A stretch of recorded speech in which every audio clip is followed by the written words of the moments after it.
Você já teve aquela situação de você estar no laboratório lá da tua faculdade, o teu curso de odontologia, ou na clínica, de repente, você descobrir que na hora de manipular o material ou na hora de fazer um determinado procedimento, sua mão dominante é a esquerda e todo mundo te olha com a cara meio esquisita?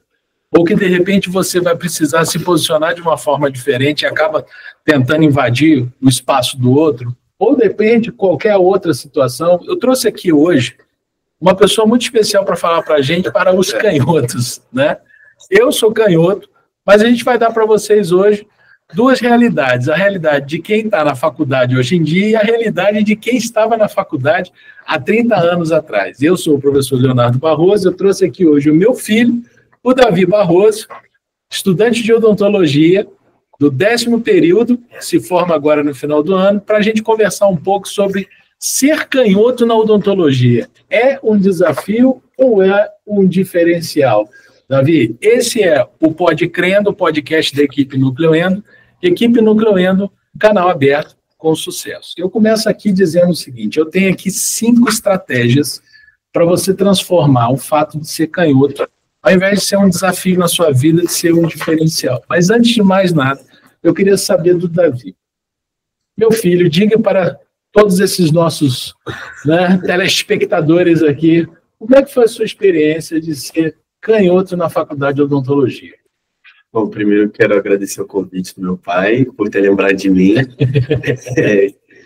Bom, a minha experiência na faculdade de odontologia com ser canhoto, ela foi um pouco desafiadora, porque no início é um mundo novo que a gente entra, mas o desafio de ser canhoto, ele não é ou então, na verdade, a vantagem de ser canhoto, ela não é uma coisa que é exclusiva à odontologia e à faculdade. É uma coisa que qualquer canhoto já se deparou alguma vez na sua vida com alguma dificuldade, porque o mundo é para destros, né?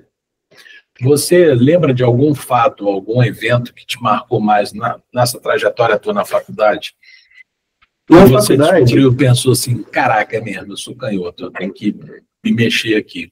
Então, na faculdade, é muito difícil você conseguir assimilar para a tua rotina, né, para a tua prática, aquilo que o professor mostra em sala de aula, ou então no laboratório. Então, se ele vai fazer uma demonstração, a posição que ele vai estar da cadeira, né, considerando que é um professor destro, vai ser uma posição diferente. Então, às vezes, você vai ter um pouco de dificuldade de trazer isso para o teu mundo. Então, a questão é você mais se adaptar. Eu, particularmente, tive muita dificuldade no início, no laboratório, porque para poder atender do jeito que eu gostaria, ou então para adquirir um pouco mais de destreza, eu tinha que ocupar 2 cadeiras, na verdade, o espaço de 2 cadeiras, porque eu ficava sempre ao contrário. Então, do outro lado, não podia ter ninguém.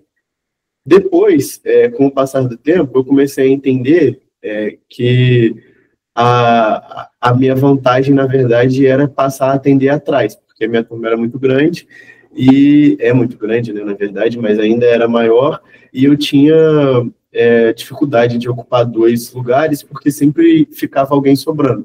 Então, eu tinha que me adaptar dessa forma. Você teve dificuldade, por exemplo, de manipulação de material, ou fazer um procedimento, tipo um preparo cavitário, uma cirurgia de acesso? Como é que foi isso, as primeiras vezes? Então, eu, quando comecei a faculdade, eu coloquei na minha cabeça que eu ia aprender a fazer tudo com a mão direita. Só que eu fazia tudo com a mão esquerda há 18 anos. Então, basicamente, não valeu de nada. O meu primeiro preparo de classe 1 foi com a mão direita e ele ficou quase que uma cirurgia de acesso. Não valeu muita coisa. Aí eu entendi que eu ia precisar me adaptar para fazer as coisas com a mão esquerda. E, assim, a questão maior, que eu acredito que eu tinha muita dificuldade em 2 situações específicas, que era para fazer um preparo de prótese, seja de coroa total, de onlay.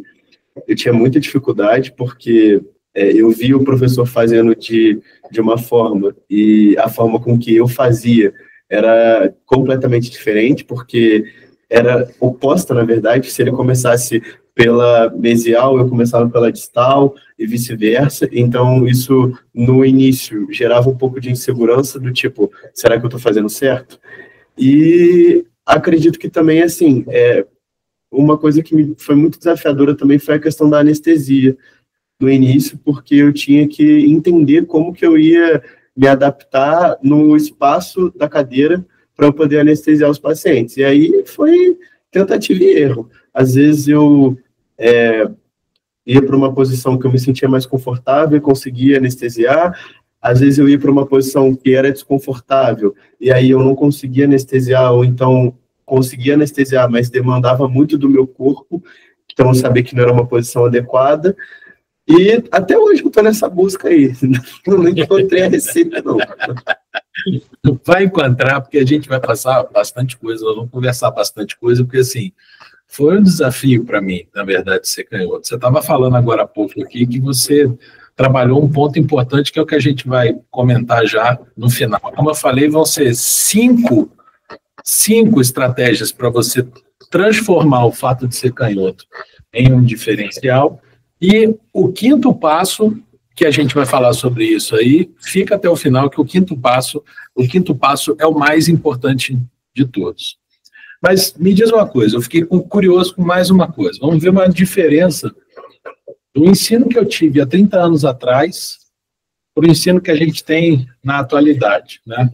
No estágio que atualmente está, e que a experiência que você teve, você acha que a gente conseguiu, de alguma forma, do ponto de vista da questão do ensino, você acha que o ensino, de uma maneira geral, ele é um ensino inclusivo para o canhoto dentro da odontologia? Olha, eu acho que não, e na verdade isso não é uma questão que é restrita à odontologia, isso é uma questão que se estende a grande parte das coisas no mundo. Uma coisa muito trivial, por exemplo, quando eu aprendi a dirigir, eu tinha dificuldade de passar a marcha, porque eu não tinha tanta habilidade com a mão direita, e eu não tinha como passar a marcha com a mão esquerda. Então, acho que, no geral, é uma coisa que até não é nenhuma crítica, né? É uma coisa que é compreensível, porque mais ou menos 15% das pessoas no mundo são canhotas só, e os ensinos, o mundo, ele não pode se basear numa exceção, a engrenagem ela tem que rodar em cima de onde a maior parte das pessoas estão, ou do que a maior parte das pessoas elas são. Então, eu acho que, assim, dentro do meu ensino, eu nunca tive uma aula sobre como é a odontologia para canhoto. Então, me diz uma coisa, você acha que no estágio atual, depois da experiência que você passou, praticamente você está se encerrando aí a faculdade, você acha que o ensino de odontologia foi um ensino inclusivo para você, dentro da tua experiência, daquilo que você entendeu? Eu acho que é inclusivo em partes. Eu não considero muito inclusivo, porque no mundo, 15% das pessoas apenas são canhotas, né? Então, as coisas elas não podem se basear na minoria. Para o mundo girar, as coisas elas têm que ser generalistas, não tem jeito. Então, eu acredito que durante as aulas, eu nunca tive em nenhum momento uma aula, por exemplo, como é a odontologia para canhotos, ou então um relato de experiência de alguém que tenha conseguido ultrapassar essa barreira, que tenha sucesso, e contando um pouco das dicas, daquilo que precisou fazer. Eu nunca tive isso na faculdade. E eu também não acho que isso é errado, porque eu acho que é uma parcela muito pequena. Então, o que às vezes eu fazia era, esperava a explicação do professor, a demonstração dele, chamava e falava assim, professor, e aí? Eu sou canhoto.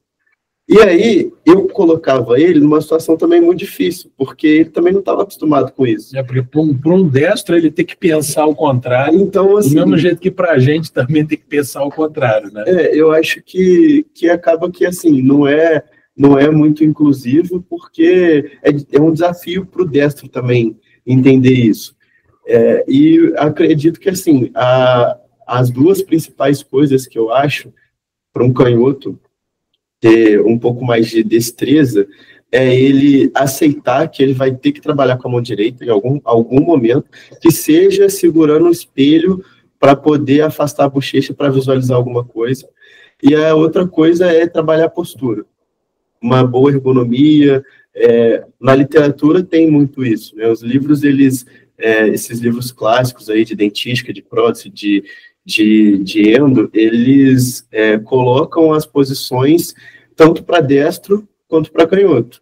Então, isso é uma coisa que eu acho que são os dois principais, né? Essas duas ferramentas. Essa informação que você está dando é uma informação, para mim, super nova. Eu, para ser bem honesto com você, a minha experiência com o fato de ser canhoto foi uma experiência assim, eu aprendi que ser canhoto poderia ser um diferencial poderoso ao longo do processo, né? Porque, na minha época, isso há 30 anos atrás, eu não me lembro qual era a proporção da população, mas imagino que talvez ficasse ainda dentro dos 10%, 12%, 15%, a gente já era uma minoria naquela época, e o que eu vejo de diferente é que hoje em dia existe sim uma filosofia, uma mentalidade, né, mais aberta para as minorias, né, para incluir essas minorias e tal. Mas na minha época, assim, quando a gente pegava um instrumento com o lado esquerdo, né, com a mão esquerda, você já notava, né, o desconforto de alguém do teu lado te olhando com um jeito esquisito do tipo, mano, o que esse cara vai fazer com esse instrumento pegando desse jeito, né? Ou então a gente já ouvia alguns comentários jocosos, né? Algum comentário te zoando do tipo, pô, lá vai lá o desajeitado que vai pegar o negócio com a mão esquerda. E é um desafio. Para mim, a minha experiência foi uma experiência desafiadora por isso, porque me vi desde criança num mundo dos destros, que assim, a tesoura era para o destro, né?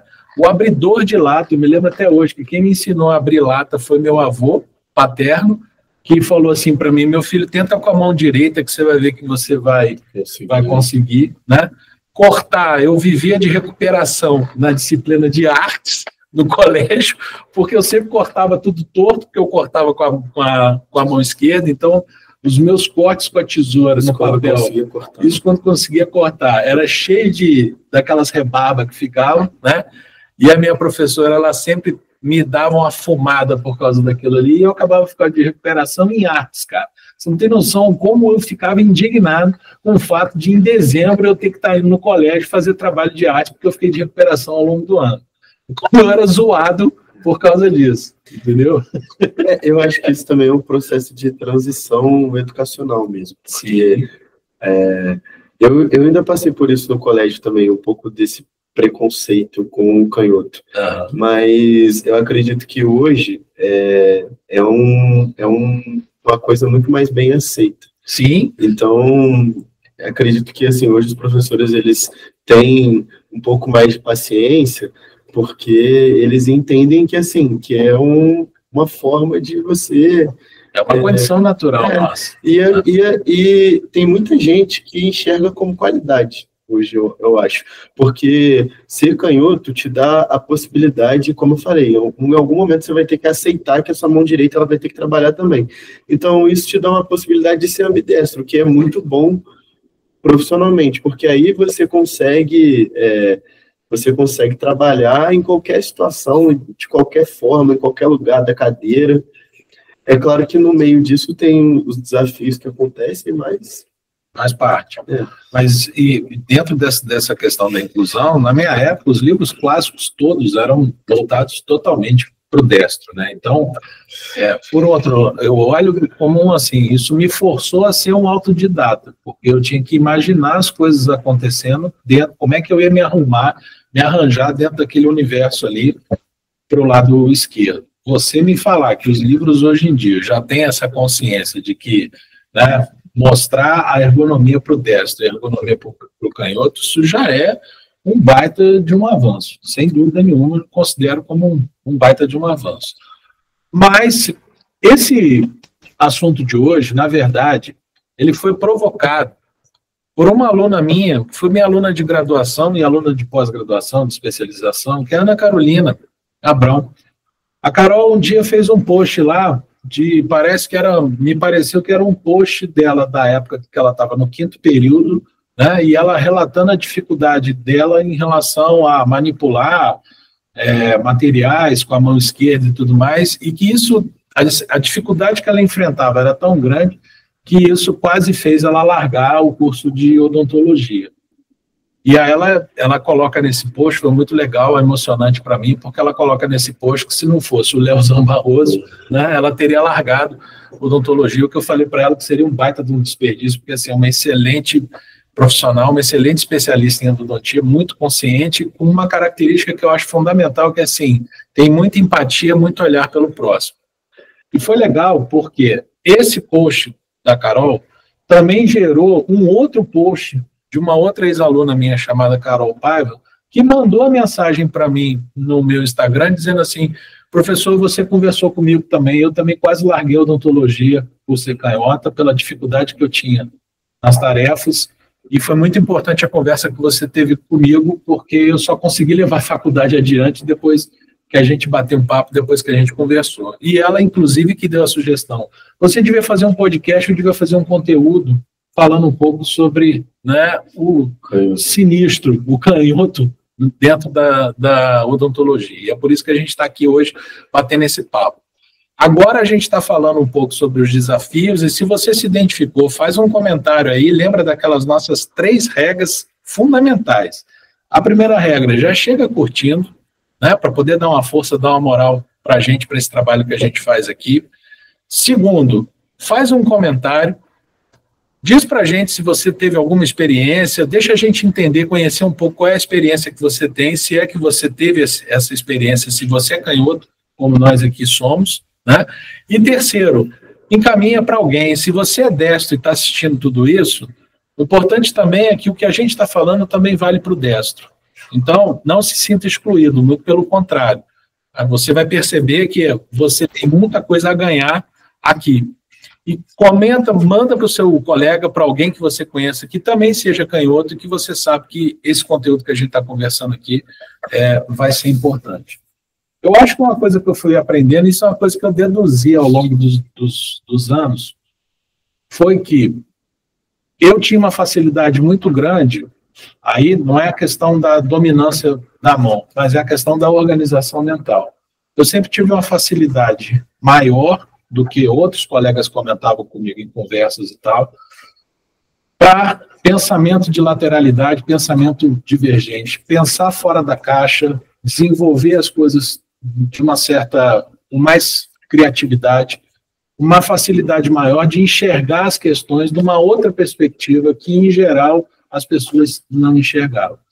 Eu não sei, meu filho, se ao longo do tempo, o fato de isso me forçar a explorar áreas atrás da cabeça do paciente, se isso, de alguma maneira, foi estimulando também a minha mente a justamente mudar a perspectiva das coisas, né? Eu fui fazer uma busca para poder preparar um pouco desse conteúdo que a gente está batendo papo aqui hoje, e fui ver que, de fato, uma convicção que eu tinha, realmente parece que ela é uma realidade. Parece que existem estudos dentro de neurociência que mostram que a questão da lateralidade, ela não é só a questão de dominância da mão, ela é também a questão de estruturação do pensamento. E que, em geral, os canhotos, eles têm uma região no cérebro, a região central do cérebro, que é o corpo caloso, que é o que faz a conexão entre o hemisfério direito e o hemisfério esquerdo, que esse corpo caloso ele é maior, ele é mais avantajado. E isso facilita o trânsito de informação de um hemisfério ao outro, e isso é que dá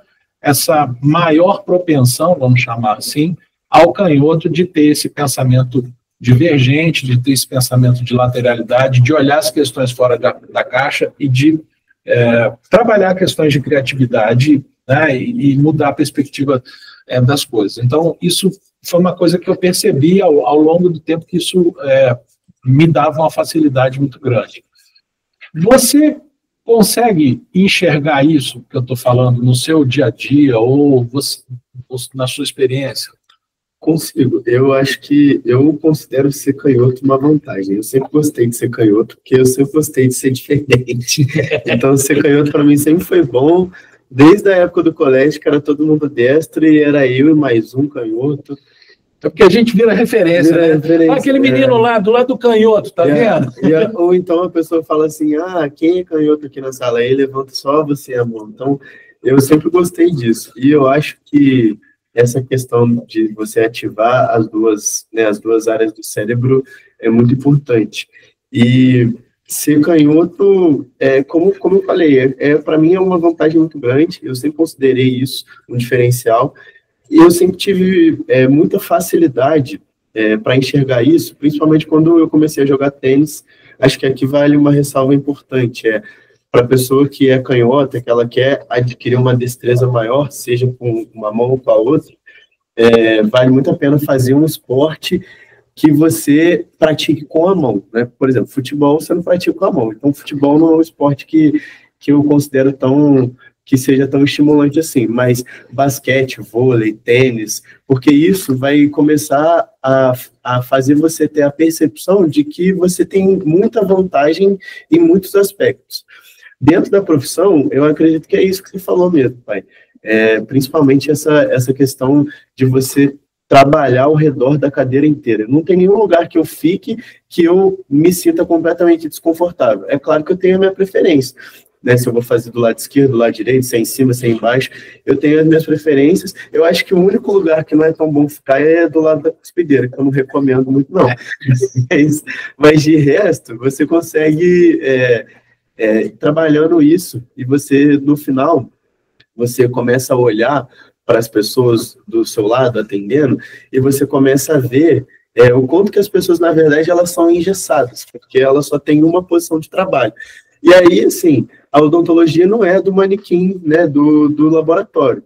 Então, o seu dia a dia, às vezes você vai pegar um dente mesializado, distalizado, às vezes um dente com uma destruição coronária extensa na mesial, que você tem que acessar por distal. Às vezes você vai ter que sair desse teu conforto, porque o teu paciente vai te exigir isso. Então, quanto mais você se colocar numa posição de estar desconfortável, mas um desconfortável num bom sentido, que te desafia a querer melhorar, e eu acredito que isso vale tanto para o canhoto quanto para o destro. Eu acho que isso é fundamental.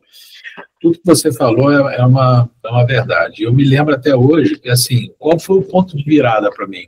Qual foi o momento chave? E eu gravei esse momento de caída de ficha, de virada de chave para mim, foi quando eu, na primeira clínica de dentística, né, até então eu vinha na faculdade, no laboratório, me virando ali com o que eu podia, para eu me adaptar naquilo ali, mas quando eu caí na clínica de dentística, eu cheguei à seguinte conclusão interna. Falei, mano, eu vou ter que me adaptar, né, vou tentar reproduzir do lado esquerdo aquilo que se faz do lado direito. Então, meu primeiro ímpeto foi o quê? Foi ir para o lado da cuspideira. Eu me lembro até hoje que eu tinha que fazer uma classe 1 de amálgama num paciente, num 46, né? E eu me lembro que depois eu com muita dificuldade, fiz a anestesia epitérico-mandibular e tal, do lado esquerdo e tal, mas eu me lembro que em algum momento ali, na hora do preparo, logo depois de remover o amálgama e tudo mais, o paciente levantou para cuspir e ele cuspiu na minha perna. E eu lembro que eu estava com uma calça branca, porque naquela época a gente ainda usava branco, né, na faculdade, e quando eu vi aquela mancha de amálgama com saliva na minha perna, eu pensei comigo assim, cara, alguma coisa vai ter que acontecer, mas eu não vou conseguir ficar 30 anos na minha profissão, juro por Deus que meu pensamento foi esse. Eu não vou conseguir ficar 30 anos numa profissão em que, eu vou ficar correndo o risco de todo dia levar uma cuspida na perna. Alguma coisa vai ter que acontecer. Aquilo ali, para mim, eu saí da faculdade naquele dia, saí, assim, muito introspectivo, pensando, assim, em soluções. Cara, o que eu vou fazer? Como é que vai ser isso? Foi quando eu tive uma ideia, que foi de comprar um caderno de caligrafia, porque eu era um canhoto, né, totalmente esquerdo. A minha mão direita mal trabalhava, mal funcionava, mal me dava apoio, na verdade. Eu era muito dominante na mão esquerda. E eu me lembro que eu pedi para minha mãe, ela comprou um caderno de caligrafia para mim, e eu comecei a treinar caligrafia com a mão direita. E ao treinar caligrafia com a mão direita, isso começou a me dar, ao longo do tempo, um pouco mais de destreza, um pouco mais de firmeza com a mão direita. Quando eu percebi que a minha mão direita começou a melhorar, foi aí que foi o grande ponto para mim, que eu comecei a perceber exatamente isso que você está comentando, que é o fato, assim, cara, ao invés de eu trabalhar com uma só, eu posso trabalhar com as duas. Então, na verdade, se amplia o potencial, né, de possibilidades, o universo de possibilidades que eu tenho para poder exercer a minha profissão. E aí eu comecei a me forçar a fazer certos procedimentos usando a mão direita. Um segredo que eu tinha era de que, assim, natural que com a mão direita eu não conseguia ainda tanta firmeza quanto eu consegui com a esquerda para fazer o que eu precisava fazer, mas eu percebi que uma coisa que me ajudava bastante eram duas, na verdade. A primeira é fazer a coisa devagar, de maneira cadenciada, de maneira, sabe, lenta, prestando atenção e colocando realmente a atenção naquilo que eu estou fazendo. Segundo, respirar. Porque a gente vai ficando nervoso e a gente vai, né, dando um estado de irritação, você vai ficando afobado e aí que o negócio começa a ficar ruim. Eu comecei a fazer isso, na verdade, na especialização, porque eu vim de uma época que a gente não tinha ainda instrumento rotatório. O instrumento rotatório veio um ano depois que eu tinha terminado a minha especialização. Então, até então, tudo que a gente fazia era com instrumento manual, com Lima-K. E aí eu cheguei à conclusão de que, cara, se eu tivesse que ficar com a mão esquerda instrumentando, sentado do lado direito do paciente, tinham posições que eram muito esdrúxulas, porque a mão ficava exatamente na cara do paciente. Então, não dava. Então, eu falei assim, não, eu vou ter que aprender a instrumentar com a mão direita. E eu comecei a me forçar a treinar, instrumentar, usar o instrumento com a mão direita. Pegava os dentes extraídos, abria, fazia cirurgia de acesso, instrumentava e me forçava a instrumentar com a mão direita. De maneira que, ao longo do tempo que foi acontecendo, é que a minha mão direita começou a ficar melhor do que a esquerda. A sensibilidade tátil que eu tenho na mão direita hoje é sensacional. A facilidade que eu tenho para explorar um canal hoje com a minha mão direita é muito melhor do que se eu tiver que fazer isso com a mão esquerda. Então, isso me ampliou possibilidades. Eu sinto que isso, na verdade, foi um potencializador, um multiplicador de possibilidades. E foi muito gostoso, muito engraçado, né, ouvir você falar exatamente isso, porque uma coisa que eu sempre tive na minha cabeça era exatamente o fato de que, assim, cara, eu tenho plena liberdade de circular por trás da cabeça do meu paciente, né?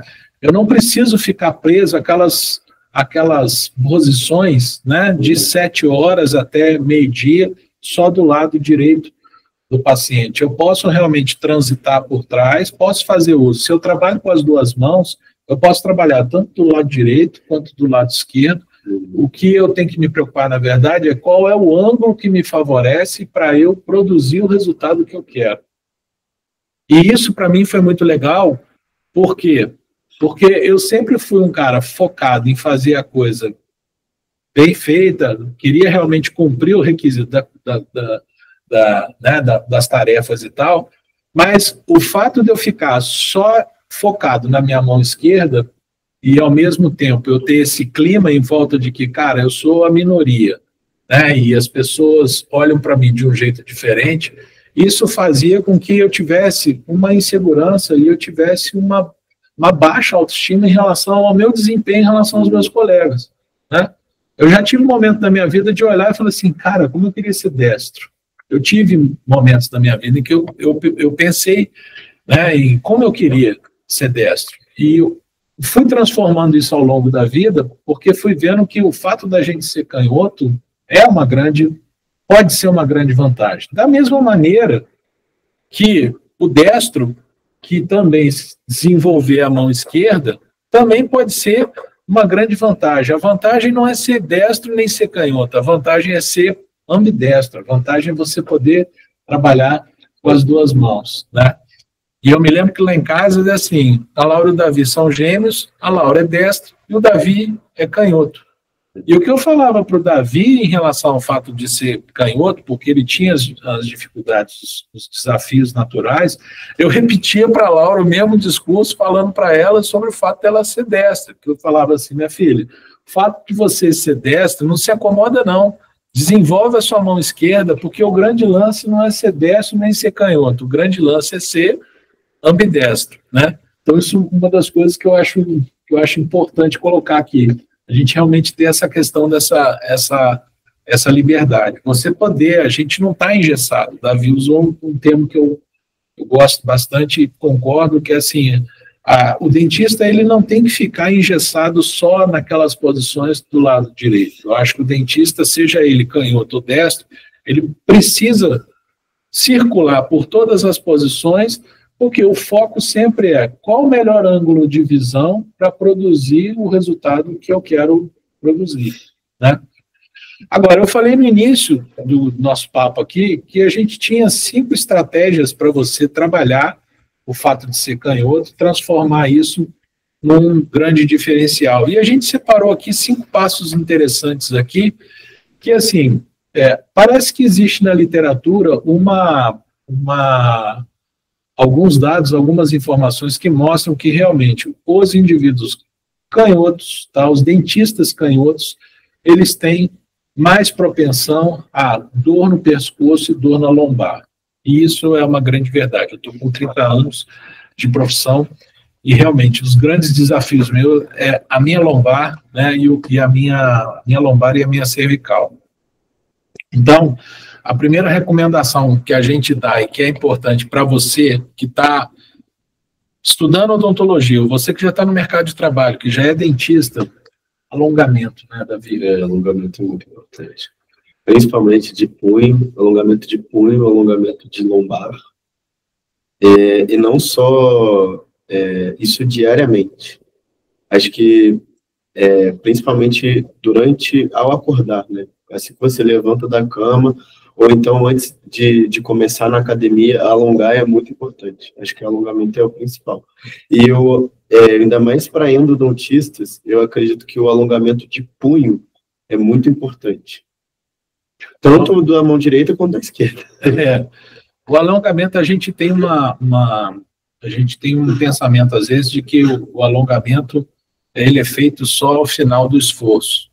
Então no final do dia de trabalho eu vou alongar. Não, alongar no final do dia de trabalho é importante, é verdade. Mas o Davi tocou num ponto importante, que é assim, alongar ao acordar. Né? Alongar vai ser importante não só para preparar a tua musculatura, já deixar a tua musculatura já mais elástica para você fazer os seus movimentos ao longo do dia. Eu não sou fisioterapeuta, mas eu tenho a sensação de que quando eu alongo, eu também lubrifico melhor as minhas articulações. Então, eu sinto mais facilidade de executar os movimentos. E eu me lembro que lá na faculdade a gente tinha um projeto de fisioterapia e a colega lá, a fisioterapeuta que ia lá treinar, ainda tem o projeto, né? É muito legal esse projeto. E a fisioterapeuta, ela ia lá ensinar para a gente os alongamentos e tal. E ela sempre comentava um fato interessante, ela falava assim, olha, de preferência, a cada intervalo de paciente, para e faz um alongamento.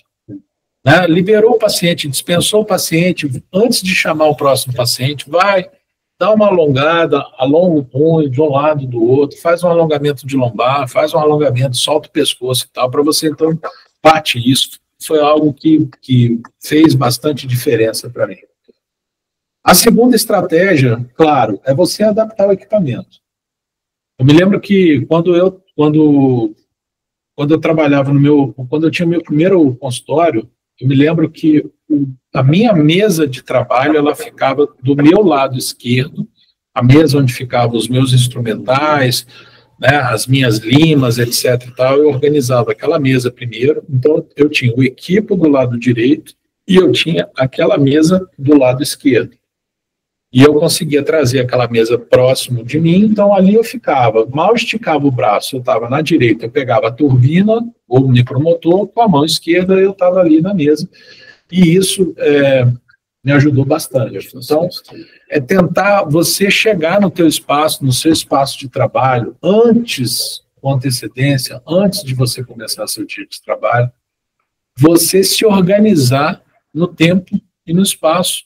Então, tudo bem, eu pego a ficha do paciente, identifico o que eu vou precisar fazer, mas segundo, beleza, agora eu vou organizar o espaço aqui, como que eu vou atender esse paciente, quais vão ser as minhas superfícies de apoio, como é que eu vou distribuir esse material. Você faz isso? Faço isso. E eu acho que isso é uma coisa muito importante, porque você, por ser canhoto, quando você encontra uma dificuldade, você fica afobado, entendeu? E aí, quando você fica afobado, cara, esquece, você não vai achar nada, você deixa aqui a lima, aí você vai olhar a boca do paciente, aí quando você vê a lima já não está mais lá.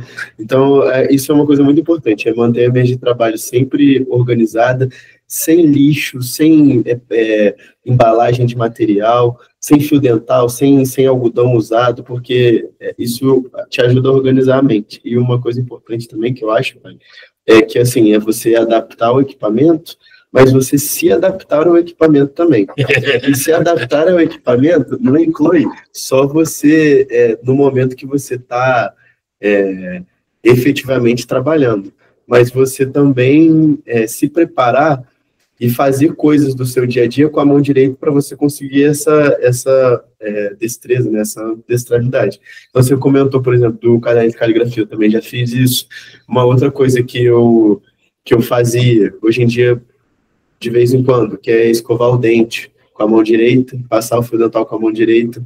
Uma coisa para mim que é básica, eu tenho muita mania de mexer no cabelo e eu mudei o meu corte. Então, agora eu jogo o meu cabelo para a direita só para poder ficar com a mão direita, para pentear o cabelo com a mão direita. Então, eu acredito que isso é muito importante, é você adaptar o equipamento para o jeito que você gosta de trabalhar, mas você também tem que entender que, assim, cara, a cadeira, ela vai ser daquele jeito, a turbina sempre vai ser da direita, quer dizer, existem consultórios que são projetados para canhoto, mas isso é a exceção.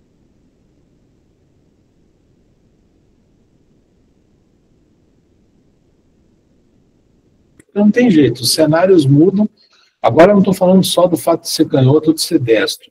Na vida, os cenários mudam, as condições mudam, e assim, já dizia o velho Darwin, né, lá na teoria lá da evolução das espécies, assim, prevalece aquele que melhor se adapta, né? Não é o mais forte que prevalece, mas na verdade é aquele que tem mais resiliência e que tem mais adaptabilidade, né? Então, treinar essa bilateralidade que o Davi está comentando bem aqui, é fundamental.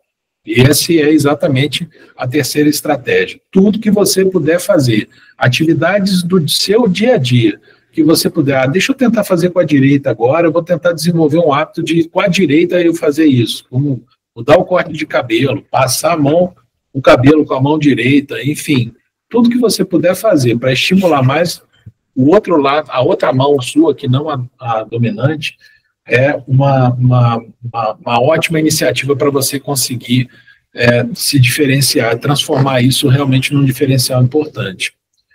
A quarta coisa é apoio acadêmico.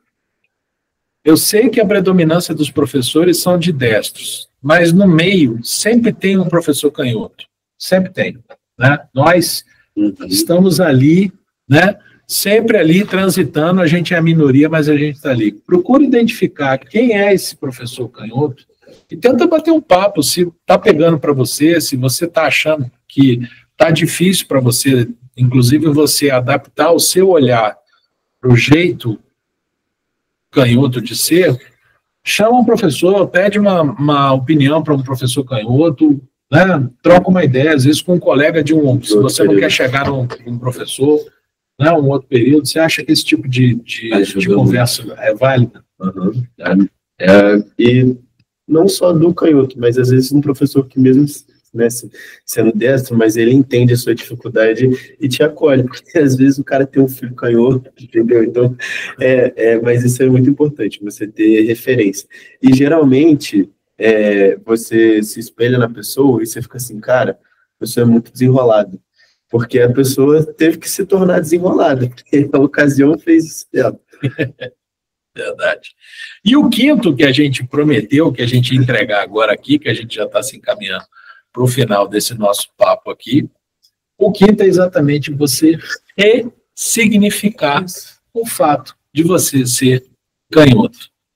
Foi algo que, para uns é mais fácil, né? Depende das experiências de vida, para outros um pouco mais desafiador. Para mim, a ressignificação do fato de eu ser canhoto foi algo que foi acontecendo ao longo do tempo. Eu ainda sofri um pouco, porque eu vim de uma época em que as coisas tinham uma compreensão, um entendimento diferente sobre o fato da gente ser diferente dos outros. A gente era praticamente aculturado, né? Como no passado os portugueses lá, a igreja pegava o índio, né, e aculturava o índio, nós, canhotos, a gente era aculturado. Você tinha que escrever com a mão direita, você tinha que fazer coisas com a mão direita, porque não era aceito. Eu peguei justamente a transição, para vocês saberem, o meu irmão mais velho é canhoto também, mas o meu irmão mais velho, ele foi tremendamente aculturado, ele foi forçado a escrever com a mão direita. Então, a mão dominante dele hoje em dia é a direita e tal. E eu já peguei na transição, ninguém me perturbou pelo fato de eu ser canhoto, mas ao mesmo tempo ninguém me ajudou. E eu tive que ser autodidata e descobrir por mim mesmo como é que eu ia sair do meio daquele rolo que eu me meti ali, né? E naquela época eu não tinha maturidade e não tinha a consciência que eu tenho hoje, até nem de procurar um profissional que pudesse me dar uma dica, me orientar, nem nada. Eu fui tomando tapa na cara, dedada no olho, e assim a gente vai aprendendo e tal. Mas eu fui, ao longo do tempo, dando outro significado pelo processo meu, de que realmente, no final das contas, eu vi que o fato de ser esquerdo, de ser canhoto, podia ser um bom diferencial, porque não por ser canhoto, mas porque me forçou a ser ambidestro. E, mais uma vez, eu reforço com vocês, a questão aqui não é ser canhoto ou ser destro. A questão aqui, o grande diferencial é ser ambidestro. É você trabalhar com as duas mãos. Como é que foi a tua experiência? Você já nasceu ressignificado, né? Então, pelo que eu entendi no início. Eu acho que é assim, eu sempre gostei de ser canhoto, nunca tive nenhum problema, mesmo quando eu tive os meus desafios, porque eu também tive muito desafio. Eu estava comentando isso com meu pai, se eu não conseguia riscar, até hoje, se me der um pedaço de papel para eu fazer uma linha reta com a régua, se bobear, eu não vou conseguir tão bem, eu tenho dificuldade nisso até hoje. Então, isso realmente era uma coisa que pegava muito para mim, mas eu acho que, assim, é por isso que eu volto a falar, para mim, o que foi diferencial, assim, na minha vida foi fazer esporte. O tênis, para mim, no meu caso, foi muito importante, porque ali eu entendi que eu tinha uma vantagem muito grande. Então, isso foi me ajudando a trabalhar isso no sentido de, cara, verdade, ser canhoto é muito bom.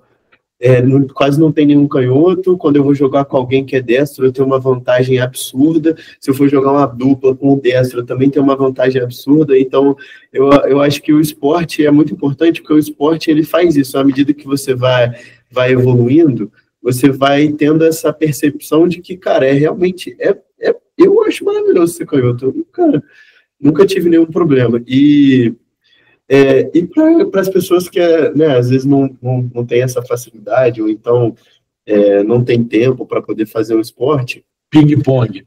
Pode ser ping-pong também. Ping-pong também é ótimo, mas eu acho que é você se apoiar, então, em pesquisa. Vai ler sobre essa questão que você comentou, né, do canhoto ter essa ativação dos dois hemisférios do cérebro. Vai tentando ratificar essa coisa que você já tem naturalmente, que é ser canhoto. Eu não sei porque que eu sou canhoto, por exemplo. Assim como meu pai não sabe, assim como a pessoa que é destra também não sabe porque que ela é destra. Você só sente um negócio diferente com a mão, cara. Não tem jeito. Perfeito, meu filho. Muito bom, cara. Obrigado pelo papo, foi sensacional. Eu espero realmente que esse papo aqui traga muitos benefícios para você, especialmente, né, que é canhoto, que foi tocado aqui, ou tocado com o que a gente está falando, e você perceba que o grande fato, o grande potencial não é ser canhoto ou ser destro, mas é a gente poder trabalhar a nossa bilateralidade. E, mais uma vez, então, a gente fecha o nosso Pode Crendo aqui, agradecendo a você que dedicou seu tempo conosco aqui.